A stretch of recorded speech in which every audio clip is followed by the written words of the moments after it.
This is The Poet and the Poem from the Library of Congress. We're on location in Washington, D.C. with writers Jona Colson and Caroline Bock, who are the co-editors of a new book from the Washington Writers Publishing House, which is a time-honored institution, a time-honored literary press. And so Caroline and Jona, hi. Hello. And I want to start with Jona to describe the big, fat, huge book I'm holding in my hand. I know. Look There at it this. is. Look at this. Look at this. Wow, you went big. It's amazing. Tell us what's in it. Yeah. I mean, go big or go home, right? So we went big. So this is America's Future, Poetry and Prose in Response to Tomorrow. It features 164 diverse voices from across the DMV, Washington, D.C., Maryland, and Virginia. And since the work was accepted from writers that had ties to the DMV, it also offers poetry and prose from other places, from people from West Virginia, Florida, New Jersey, Pennsylvania, California, Washington State, and even Uruguay, right? The anthology opens with prose from Congressman Jamie Raskin, and it's followed by a collaborative poem from E. Ethelbert Miller and Miho Kinas. But it's really just a stunning collection that provides some literary insights into what's next in this current climate that we live in here and what we can dare to imagine to happen. It's beautiful. There's nothing quite like it. I weighed it on my bathroom scale, and I can tell you there's nothing quite like it. Caroline, I mentioned that you were co-editor with Jona Colson and co-president of the Washington Writers Publishing House. So this is a nationally honored institution that you two guys are heading. So tell us, Caroline, about the press and how this project is an exemplar of what you do. Yes. Well, first, thank you, Grace, for having us. I mean, we are just thrilled to be here. The Washington Writers Publishing House is a really unusual institution. We have been around 50 years. We were established in Washington, D.C. by 4 hippie poets, and we have evolved over the 50 years to publish not only poetry, but fiction, creative nonfiction, and now works in translation.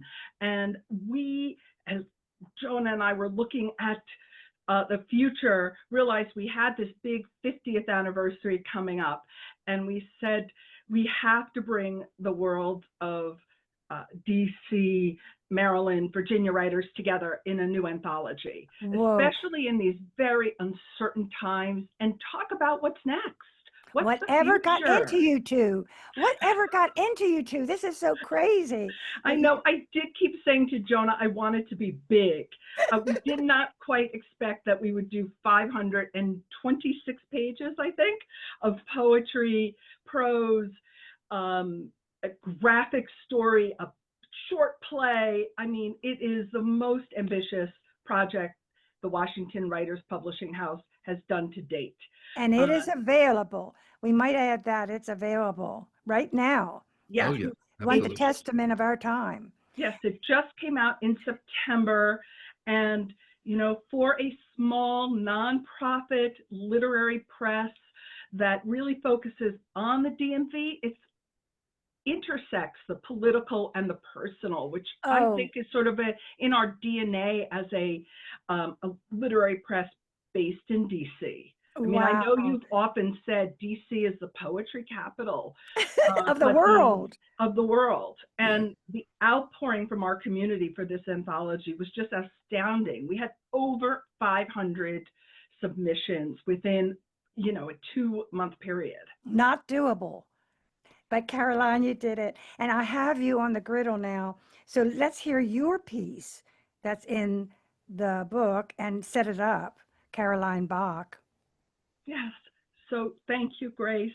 So I wrote a short prose piece. I write microfictions to full-length novels, but I'm particularly was thinking of the moment we were in as I went for a walk one night in the park across the street. And while this is fiction, has many elements of truth. It does have one word a phrase that people may be a little bit unfamiliar with if they're not of the Jewish faith. Avinu Malkeinu, which means my God, my King, my Father in the story. And I use it as a refrain. So Avinu Malkeinu. But the title is An American Lament, Caroline Bock. She's strange, isn't she, strolling through the park at this hour, a starless night with the storm threatening, wind and rain, more rain than we've seen in months. The grass in the park hasn't been cut for weeks. She's singing now. Would you call it a dirge or a lament? Texts one neighbor to another. Not even in English. If they knew it was about communal grief, would that make them think differently of her? The words can be interpreted as our Father or our King, though she prefers our Father, since she is addressing them to his ghost, calling on him to wrap the snow-scented winds around her thinly shawled shoulders, to see the slash of deer, a fox and raccoon that cut through the fir trees, to hear her ask, snow. He knows how she loves snow. Avinu Malkeinu, she sings out, Avinu Malkeinu. They wonder if one of them should call her cute husband or just be done with her. The strange neighbor night singing. Stranger than us, emoji, laughing face with tears. Let's call 911 before something happens, they conclude. Here, she's free of all the regrets of a dutiful life. The only one with her is Pop, a ghost, who agrees that she should stroll the park anytime she likes, that snow would be better than rain, that she should have slept with them all, that America should be better, and that she should sing louder, sing for snow, sing for tomorrow, sing. Sing for Snow. That is Caroline Bock from America's Future. And while we have her, I'll tell you a little bit about Caroline. She has a new novel coming out any day, well, June, and it's called The Other Beautiful People, and it's coming out by Regal House. She also has an award-winning fiction piece called Carry Her Home, a short story collection. She has 2 young adult novels by St. Martin's Press. They are Lie and Before My Eyes, and she's been co-president since 2022 of the Washington Writers Publishing House and co-editor of this big, fat, massive, beautiful tome. And now Jona, co-editor, is here, and we want to hear your poem in the book. Sure. So this poem is in 14 lines. It's called List of the House Speaker's Concessions, and it sort of just imagines, there's been a lot of turmoil in Congress, and remember when there was difficulty in electing a House Speaker, and I'm sure that'll come around again. So it's just sort of a play, an imaginary play on a list of the concessions. So list of the House Speaker's concessions. 1. You will have to recognize that many birds have feathers but cannot fly. 2. We will let you scream the birth scream once a week. 3. You can eat chicken soup on Tuesdays. 4. You must allow the prophet to rise and remember to let us have it. 5. Many members will hide your reading glasses. 6. The House will often remind you that you are a man in a sinkhole. 7. On the days we don't work, you don't have to brush your hair. 8. People who live here do not complain about the wind. 9. You will let our eyes sharpen enough to slaughter small goats. 10. You will be surprised how light the gavel is, but you cannot show this shock. 11. Any member can have wine on Fridays. 12. Efforts to speak in third person will be removed like a solitary glove. 13. The House insists that we are always 1 minute away from catastrophe. 14. Above all, you will not appear to be too helpful. It can be suspicious. Jona is a poet and a professor and a translator and the author of a book of poems, Said Through Glass. He's also a translator of Aguas Waters by the poet Miguel Avero. And I said he's co-editor of 2 anthologies here at the Washington Writers Publishing House, and his poems have been in the most prestigious magazines. How do you get in Plowshares, Jona? That's hard. Thank you. I don't know. But you I sent did. them in and it happened. And other good magazines too. And as I said, co-president of the Washington Writers Publishing and co-editor of America's Future. So we are now going to find out how all this happened. Caroline, how many poets and writers did you invite? And then how did you curate it? How did it begin? I mean, you've got this idea, you know there's a population out there. How do you summon them? And then what do you do with them when you get all these submissions in one sentence? Thank you, Grace. I think you build a community to start with, and that's been a huge effort of both Jona and I to be out there in the community. We do around the DC area free, what we call literary salons, 3-hour events where we invite the public free of charge to write with us, to hear us read, to talk with us. And we've been doing this for the past 2 years.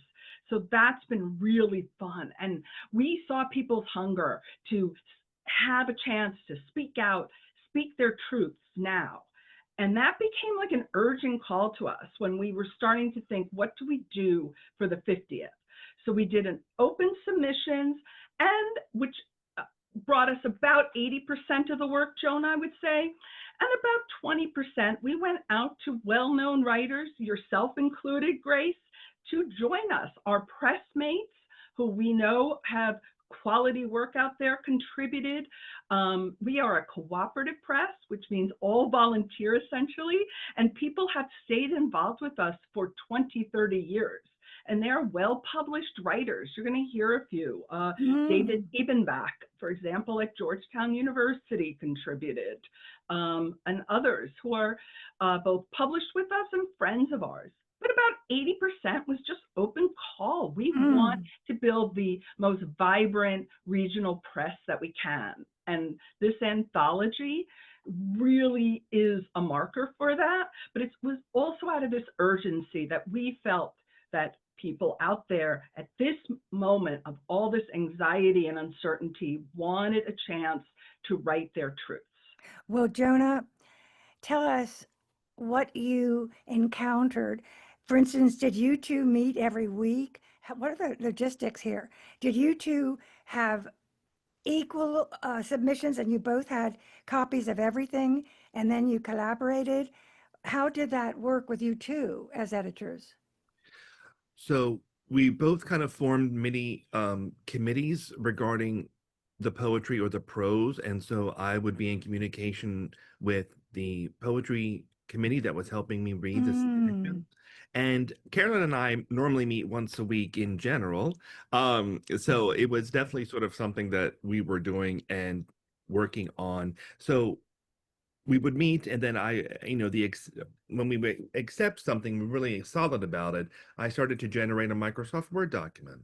And so we had a form for what we wanted the anthology to be, initially, the 3 sections. So we started sort of filling in the 3 sections, and Caroline, when she accepted the prose, would sort of fill in and create rhythm and match narrative. And it really just kind of snowballs and builds, has its own life, and it's something sort of magical that happens, I think, when you're doing an anthology like this. I think it's organic, Jona, yeah. right? I mean, you started with the poetry, because poetry always rules at the Washington Writers Publishing House.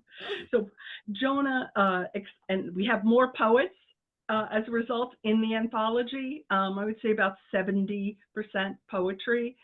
But it was really laying the poetry out first, and then seeing how the prose, both fiction and nonfiction, spoke to it. Probably the biggest challenge was when we reached out to some of the local politicians. And the one we heard from was Jamie Raskin, the congressman from Maryland who wanted to participate. And of course, if you've dealt, Grace, with politicians, you know, they're not always the most forthcoming with their literary work. He came through. He came And through. his daughter and his sister as well. His sister, Erica Yeah. Raskin, who is So a how many wonderful years writer. is this in the making? I How would many? say I mean, it took about a year, right, Caroline? I would say About a year. from start to finish. A year in your young lives. That was good. Jonah, let's begin because it's all about the content. And you give us a poem you've chosen and tell us who wrote it and a little bit about that person. Well, this first poem I would like to share is by David Keplinger, who is a well-known poet, and he teaches at American University. I think this year he won a wonderful fellowship. He's in Rome, but he's a wonderful poet as well as a musician and person. And this poem is called Snow, and it's early on in the first section. Snow by David Keplinger. In the tyranny, the children stand at windows watching it snow. There is aliveness now, and then in the tyranny, there comes the hustle of a deer mouse over snow, passing through a gorge of snow, hard snow, very small footprints everywhere. The children watch the owl about to swoop down. The owl watches the mouse, but nothing moves, not the owl, or the mouse, or the tyranny. Beautiful. Caroline, give us something. I am going to give you Emily Holland, who is the editor of Poet Lore, and her debut poetry collection just won the Gene Feldman Poetry Prize from the Washington Writers Publishing House. So it's a wonderful coincidence that we have this writer in our anthology. Well, not a coincidence. Jona has such a sharp eye. He has such a sharp eye for poets. So Emily is a poet out of Baltimore, part of the LGBTQ community, and her poem is called Elopement, and it has a lot of hope in it. A lot of our work is dark as we look at the future, but her work is full of hope. Elopement by Emily Holland. The desert has its own quiet desire, spliced with cracks and canyons, punctuated by the slightest growth. We go in January and see snow, even the melt, a delayed departure. We drive until the roads turn to dust, pass a white piano, count 8 sleeping palms, arrive where backyard Joshua trees form an altar for an elopement the previous week. On the nightstand of the B&B, a dried corsage, leftover wine in the fridge. We get high and talk about marriage again. No plans for engagement. Maybe skip the charade. Maybe skip the charade. Elope to. It must have been beautiful. Moonlight over iced over snow. Stars flickering their own fireless chorus. No objections from tumbleweeds, just the high desert mountains and their lilac blessing on the horizon. And that was Caroline reading from the book. Jonah, hit us with a poem. So I would like to share a poem called Predicting the Future by David Eppenbach, who is a pressmate of ours. He published I believe his short story collection a few years ago. Predicting the Future. No, they'll never outlive us. Not these house guests so dependent on the unwashed dishes in the sink. The imperfectly cleaned countertop, the spaces we leave behind our cupboards. There are tropical versions, much larger, I know. Thousands of species, and maybe those ones are ready for the apocalypse, but not these. These set their rhythms to our light bulbs, crawl our surface, eat what we do. They can survive immersion, I hear, can live for 30 days just eating the glue off the back of a postage stamp. But when we stop using first-class mail, even the evolution of the cockroach is driven by our poisons, generation after generation, scrambling to adapt to the way we kill. Mm, mm. They multiply, but only in the hollow of our lives. Mm, Wow, mm. wow, wow, wow, wow. Caroline, give us two together, and then we are getting a real sense of this book, the various voices. By just listening to you two, we are really getting the pulp of this book. So keep going. Caroline, Yeah, give us two in a row. sure. And Jona's such a beautiful reader of It's poetry. Oh, it's true. true. Oh. Um, so two, the first one is by Tony Medina. He is a Howard University professor. I think this is the first time we've been publishing him. So If I Don't Come Home by Tony Medina. If I don't come home, the emergency money is in the closet, in a brown shoebox, the one wrapped in rubber bands, enough for 4 months. Hopefully, I'll be back by then. If I'm not, get up each morning and be sure to go to school each day, study hard to be a lawyer. Then come send for me. God willing, if I'm still alive, I'll walk through that court with its red, white, blue flag, once separated us, now waving above. Your handsome shoulders, my beautiful boy, a man, defending mommy. That was hard That was hard. to get And we have, through. These are rich, rich, rich poems. Give us another. this is by a Virginia writer, Susan Bucci Mockler. It's actually the last poem in the collection, the last work. I think it has both sides of the coin, the desire to speak the truth and the desire to want that better future that's in the collection. And so we ended with it. Mystical Cities by Susan Bucci Mockler, after Italo Calvino and Mary Bucci Bush. 1. This city of want. This is a city of want. The trees sag with the weight of it. The streets are empty because of it. All the people you encountered are filled with it. They don't want to live this way, but they have no choice. It is the way to survive in this city.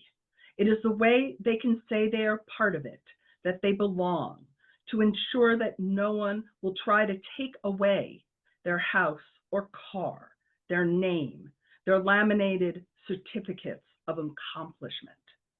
They ache because of it. They know it is possible they may die because of it. Though sometimes they dream of life without it. Upon awakening, some of them will think, it is morning, it is past time. Let this city be new. Let it be a garden. Let it be a city of tea in the garden, a city of delight. 2. The city that fits in the palm of your hand. Think of it, a city so small it fits in the palm of your hand. You could carry it with you during the day and hold it close to you at night. No one would have to know that you carry a secret city with you. It would be as though you live in two worlds, one here and the other.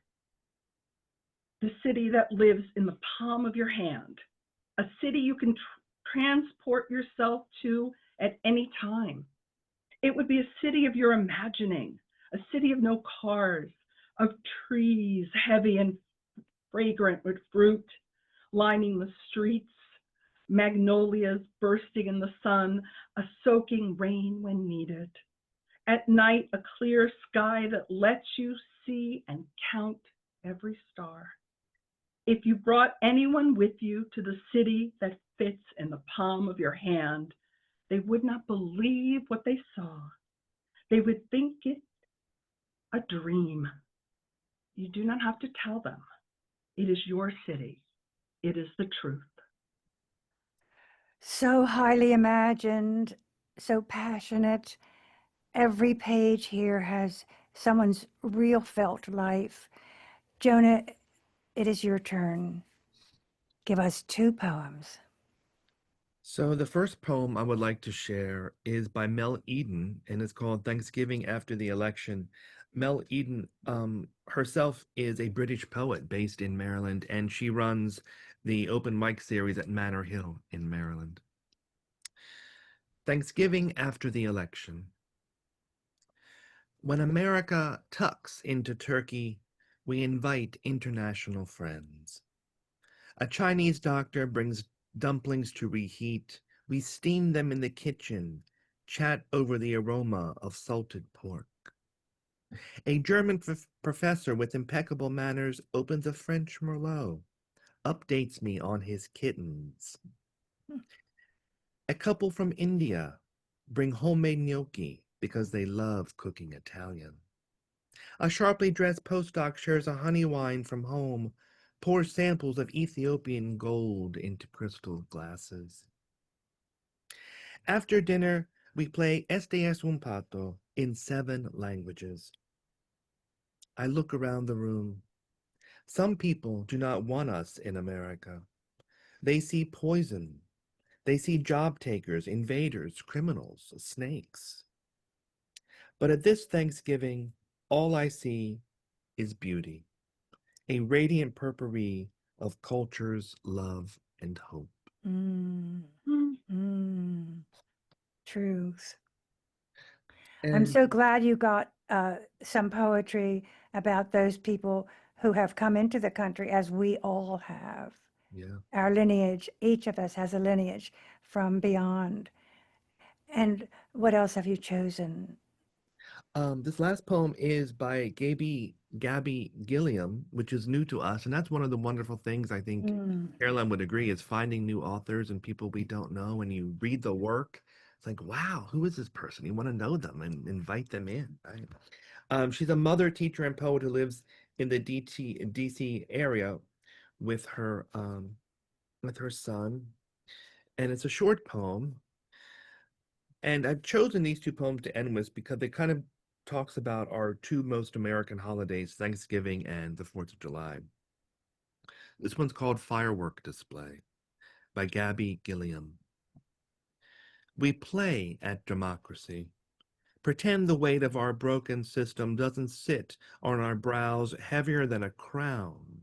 So we'll flock to open fields and waterways to watch the sky fill with flammable tokens of freedom. Each explosion a distraction from our exhaustion, indifferent to the errant sparks. They are ready to set the world on fire. Mm. Well, since you 2 editors are actually human beings, I'm going to ask you each one to answer this question. What did you personally have to overcome to get this book out in the world? Caroline, you first. I think that I really wanted to expand the idea of what prose was in it. So we accepted an Instagram graphic story, which I have never worked with graphic stories before. We accepted a speech from Jamie Raskin. We accepted an essay from Marvin Kalb, 95 years old, which I had to give him edits for.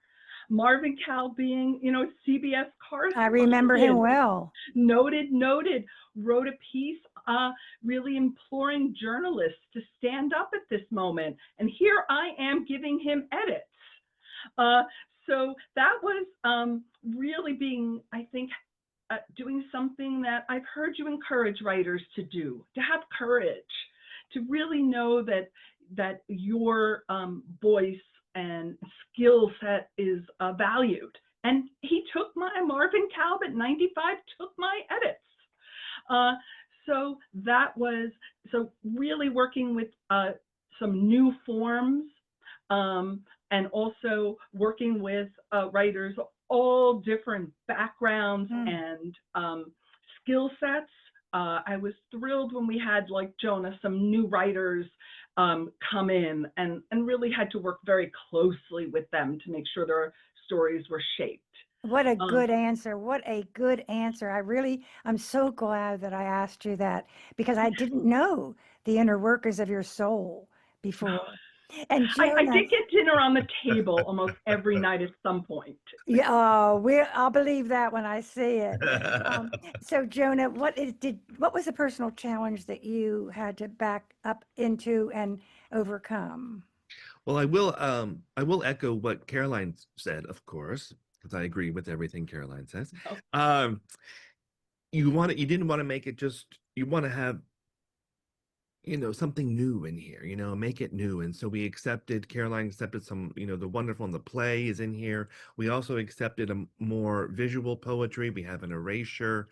We also accepted some hand-drawn pictures that accompany some of the poems in the book. So it kind of makes it more interactive, right? I mean, and we're expanding, what our meaning of literature is, I think, a lot in this book. Whoa, whoa. And really, showcasing a lot of different styles. And what is the title of this book again? America's Future, Poetry and Prose in Response to Tomorrow. It's a beauty. And where can we get it? Everywhere. Okay. Start with Available Amazon. everywhere. Yeah, your favorite Everywhere. online retailers, everywhere. Ubiquitous. Well, I was lucky enough to be included in the book, and I'm going to end the program with reading the poem these two editors were good enough to accept. And it's a metaphor. It's called an extended metaphor, which is a bird in the crib representing our country. The bird in the crib. We didn't know what to make of it, so small and born with a hole in its heart. Yet we knew a bird was just a surround for a wound and must be cared for. We treated it like snow, that's soft. We made diapers, shapeshift to hold a bird. Bottles of milk, too. I am telling you, it was our baby, and we breathed it to light. And peeking in one early dawn, our bird was gone. After all this love. Don't you know, the passers-by said, birds will fly. After years of the beautiful and fantastic rainbows and clouds where cardinals became bluebirds and eagles soared free, our bird returned, muddied and hurt, wings and legs broken. Something we could never have prevented, flight, then flying in the wrong country. One shooter even said birds should stay in their nest. And it's a miracle our bird found his way back to us. Once again, our birthright is safe in the crib, where we can tend it and remind it and begin again with tears that calm the dark, lifting the curtain to see the stars. Thank you both, my beautiful editors. And this is The Poet and the Poem from the Library of Congress. The program is produced by Forest Woods Media Productions. Post-production by Mike Turpin, MET Studios. We wish to thank the Library of Congress for making the program possible. Funding is provided by the Sinipid Fund, the Rivada Foundation of the Logan family, and friends of the program, Natalie Canavore and Sandy Jackson Cohen. Mike Turpin's our engineer, and I'm Grace Cavalieri.